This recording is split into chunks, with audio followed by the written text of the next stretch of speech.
ಅಧ್ಯಾಯ 2 ಶ್ಲೋಕ 10. ತಮುವಾಚ ಹೃಷೀಕೇಶಃ ಪ್ರಹಸನ್ನಿವ ಭಾರತ ಸೇನಯೋರುಭಯೋರ್ಮಧ್ಯೆ ವಿಷೀದಂತಮಿದಂ ವಚಃ.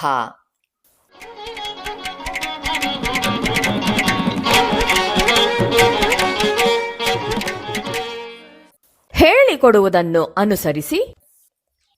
ತಮುವಾಚ ಹೃಷೀಕೇಶಃ ತಮುವಾಚ ಹೃಷೀಕೇಶಃ ಪ್ರಹಸನ್ನಿವ ಭಾರತ ಪ್ರಹಸನ್ನಿವ ಭಾರತ ಸೇನಯೋರುಭಯೋರ್ಮಧ್ಯೆ ಸೇನಯೋರುಭಯೋರ್ಮಧ್ಯೆ ವಿಷೀದಂತಮಿದಂ ವಚಃ ವಿಷೀದಂತಮಿದಂ ವಚಃ.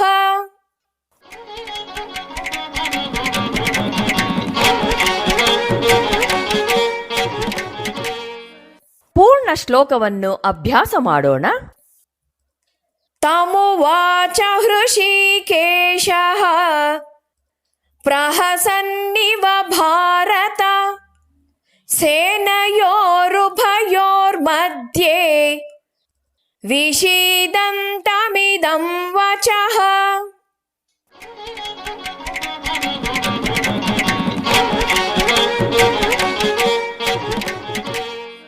ಶ್ಲೋಕದ ಅರ್ಥವನ್ನು ತಿಳಿಯೋಣ. ಹೇ ಭರತವಂಶಜನೇ, ಭಾರತ ಅಂದರೆ ಭರತವಂಶದ ಧೃತರಾಷ್ಟ್ರನೇ, ಎರಡು ಸೈನ್ಯಗಳ ಮಧ್ಯದಲ್ಲಿರುವ, ವಿಷಾದದಲ್ಲಿ ಮುಳುಗಿರುವ, ಶೋಕಮಗ್ನನಾದ ಅರ್ಜುನನನ್ನು ಕುರಿತು ಅಂತರ್ಯಾಮಿ ಶ್ರೀಕೃಷ್ಣನು ನಸುನಗುತ್ತಾ ಈ ಮಾತುಗಳನ್ನು ಹೇಳಿದನು ಅಂತ ಸಂಜಯ ಹೇಳ್ತಾ ಇದ್ದಾನೆ. ನಾನು ಯುದ್ಧ ಮಾಡೋದಿಲ್ಲ ಅಂತ ಹೇಳಿ ಅರ್ಜುನ ಸುಮ್ಮನಾದ. ಆಗ ಶ್ರೀಕೃಷ್ಣನ ಬೋಧನೆ ಮೊದಲಾಗತ್ತೆ. ಅದು ಹೇಗೆ ಮೊದಲಾಗತ್ತೆ? ಒಂದು ಮಂದಹಾಸದಿಂದ, ನಗುವಿನಿಂದ. ಶ್ರೀಕೃಷ್ಣನಿಗೆ ಪರಿಸ್ಥಿತಿಯ ಮೇಲೆ ಪ್ರಚಂಡವಾದ ನಿಯಂತ್ರಣ ಇದೆ. ಎಲ್ಲಿ ಪ್ರಚಂಡವಾದ ಆತ್ಮ ಸಂಯಮ, ಆತ್ಮ ನಿಯಂತ್ರಣಗಳಿವೆಯೋ ಅಲ್ಲಿ ಮನಸ್ಸು ಸಹಜವಾಗಿರುತ್ತೆ, ಸ್ವಯಂ ಪ್ರೇರಿತವಾಗಿರುತ್ತೆ, ಮುಗುಳ್ನಗೆ ಕಾಣಿಸುತ್ತೆ. ಶ್ರೀಕೃಷ್ಣನ ಮುಖದ ಮೇಲೆ ಮೂಡಿದ ಆ ನಗೆ ಸುತ್ತಮುತ್ತಣ ಪರಿಸ್ಥಿತಿಯ ಮೇಲೆ ಅವನಿಗಿದ್ದ ಪ್ರಚಂಡ ನಿಯಂತ್ರಣದ ದ್ಯೋತಕ. ಕೃಷ್ಣನ ನಸುನಗೆ ಇವೆಲ್ಲದರ ಕಾಂಬಿನೇಷನ್ ಅಂತ ಹೇಳ್ತಾರೆ. Mother's love, father's care, master's discipline, king's protection, God's grace. Krishna ಇವೆಲ್ಲದರ ಸ್ವೀಟ್ ಕಾಂಬಿನೇಷನ್ ಅಂತ ಹೇಳ್ತಾರೆ. ಉಪನಿಷತ್ನಲ್ಲಿ ಹೀಗೆ ಕಂಪೇರ್ ಮಾಡಿದೆ.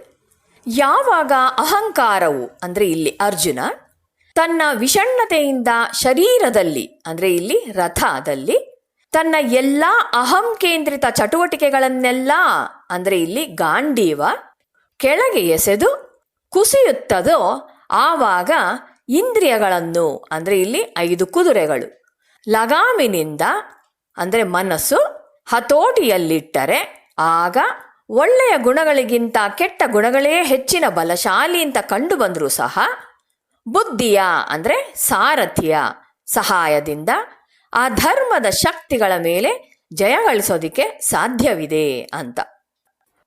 ಮುಂದಿನ ಶ್ಲೋಕದಿಂದ ಗೀತೆಯ ಬೋಧನೆಯ ಅಮೃತ ವರ್ಷ ಪ್ರಾರಂಭವಾಗುತ್ತೆ. ಇನ್ನು ಮೇಲೆ ಕುರುಕ್ಷೇತ್ರದ ಸಮರಾಂಗಣ, ವೀರರು ಮತ್ತು ಅವರ ಶಸ್ತ್ರಾಸ್ತ್ರಗಳು ಎಲ್ಲ ನಮ್ಮ ಮನಸ್ಸಿನಿಂದ ಮಾಯವಾಗುತ್ತೆ. ಅರ್ಜುನನ ರಥವೇ ಒಂದು ಋಷ್ಯಾಶ್ರಮವಾಗುತ್ತೆ. ಅಲ್ಲಿ ಆಚಾರ್ಯ ಶ್ರೀಕೃಷ್ಣ ತನ್ನ ಶಿಷ್ಯನಾದ ಅರ್ಜುನನಿಗೆ ಬೋಧಿಸ್ತಾನೆ, ಗೀತೋಪದೇಶವನ್ನು ಆರಂಭಿಸ್ತಾನೆ.